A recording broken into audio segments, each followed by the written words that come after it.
지난주부터 전염자 지수가 1.7이었다가 1.3으로 줄고 이제는 다시 1.18로 줄어 당분간 이 기조를 이어간다면 크리스마스엔 이탈리아 전역이 노란색 경계 수준으로 바뀔 수 있다는 기쁜 소식입니다. 24시간 동안 추가된 확진자의 수는 34,767명, 사망자는 692명이었습니다. 안녕하세요. 이탈리아 비즈니스 채널 다니엘입니다. 11월 21일 이탈리아 뉴스입니다. 첫 번째 소식은 베네치아 입장료 2022년으로 납부 연기라는 투데이 뉴스 기사입니다.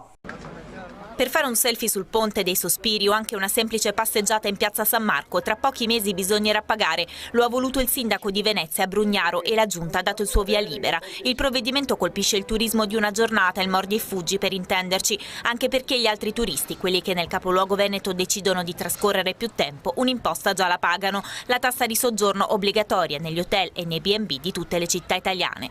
Sono costi che altrimenti graverebbero solo sulla popolazione residente. In cambio però la città deve essere in ordine.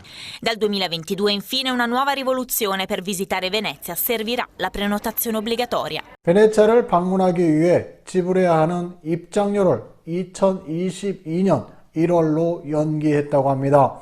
2021년 4월부터 예정되어 있던 입장료 프로그램을 지난 3월 이후 다시 연기한다고 어제 발표했습니다. 전염병의 유행에 따른 관광산업의 위기를 감안할 때 이는 당연한 조치이며 어제 베네치아 지방 예산안 승인으로 공식화되었습니다. 코로나 유행 전염병으로 인한 현재 상황을 고려하여 예산을 담당하는 시의원인 미켈레 주인이 설명했습니다. 우리는 베네치아 시장님과 관광 관련 시의원인 시몬 벤투리와 함께 관광객의 유입을 호의적으로 만들기 위하여 결정했습니다. 동시에 행정부서는 예약 시스템의 운영을 위한 소프트웨어 및 하드웨어 시스템 개발이 진행 중이라고 말했습니다.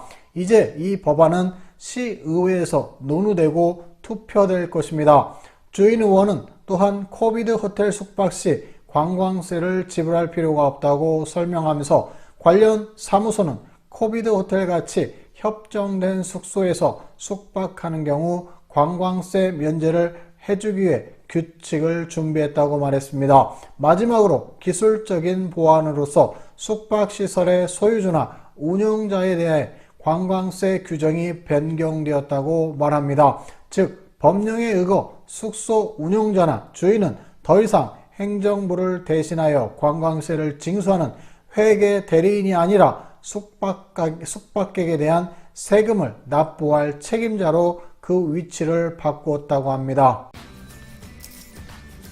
두 번째 소식은 2030년부터 휘발유 및 디젤 자동차 운행을 중지라는 기사 내용입니다. 영국 총리는 완전한 전기 자동차로의 전환을 가속화하는 것이 큰 목표이며 향후 25만 개의 일자리 창출을 목표로 1년의 계획들과 함께 국회에서 계획안에 대해 설명했습니다. 보리스 존슨 총리는 녹색 산업혁명을 예견하는 계획을 국정계획으로 선택했음을 공식화했습니다. 최근 자동차 부문의 영업과 제조 부문으로 구성된 무역협회와 다른 제조업체들에 의해 이미 언론에 유출된 불만을 달래는 것이 충분하지 않을 것 같습니다. 이러한 녹색 혁명은 25만 개의 고도로 숙련된 새로운 일자리를 창출하기 위해 영국 정부에서 134억 유로와 민간 부분에서 최소 3배의 비용이 들 것으로 예상되기 때문입니다.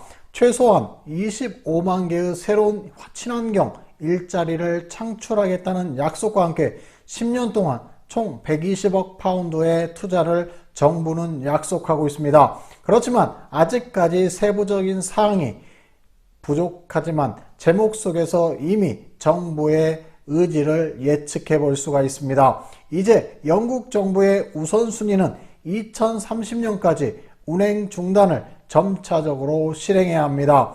일본 자동차사인 혼다와 토요타는 발표문에 이미 항의 시위를 벌였으며 영국 정부가 그 마음을 바꾸기를 희망한다고 말했습니다. 그렇지만 영국은 친환경 정책에 박차를 가하고 있고 이미 2030년까지 모든 가솔린 및 디젤 자동차의 운행 금지를 발표한 최초의 국가가 되었습니다. 현재 영국은 인구 1000명당 526대의 자동차를 보유한 국가이고 2020년 판매된 자동차의 70%는 일반적인 연료인 디젤이나 휘발유이며 화물 운송의 91%는 도로를 이용합니다. 얼마나 그 약속이 잘 지켜질 수 있을지, 그 고통을 얼마나 잘 견디는지 지켜보도록 하겠습니다.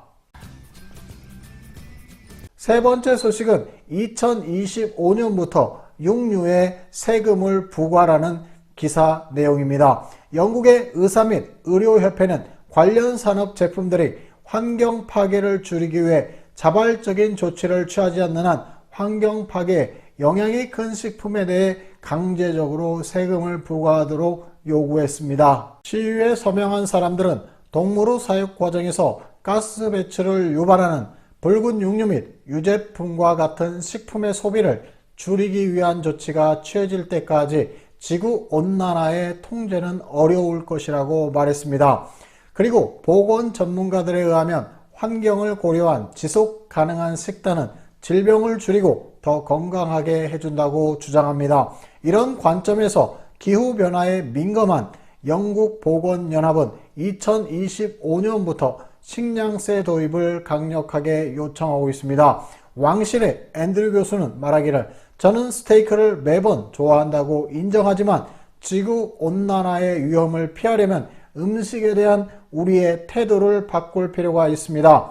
전문가들에 따르면 식량 생산은 전 세계 온실가스 배출량의 4분의 1을 차지하며 과학적 연구에 따르면 붉은 육류와 유제품은 식물성 식품에 비해 훨씬 더 큰 영향을 미친다고 합니다. 전문가들의 요청 중에는 식품 산업에 대한 일련의 권고사항들이 있는데 이를 잘 따를 경우 해당 부문이 환경에 덜 해를 끼치므로 세금을 부과할 필요가 없어집니다. 또한 전문가들의 요청 중에 금지하고 싶은 게 있다면 바로 1+1, 즉 건강과 환경에 해로운 음식과 낭비되어 부패하기 쉬운 음식에 대해 하나를 구입하면 하나를 더 주는 식의 판매 방식을 꼽았습니다. 환경연합은 또한 식품 라벨에 담뱃값에 있는 것처럼 지구 온난화와 환경에 미치는 영향을 담은 메시지를 부착하도록 촉구하고 있습니다.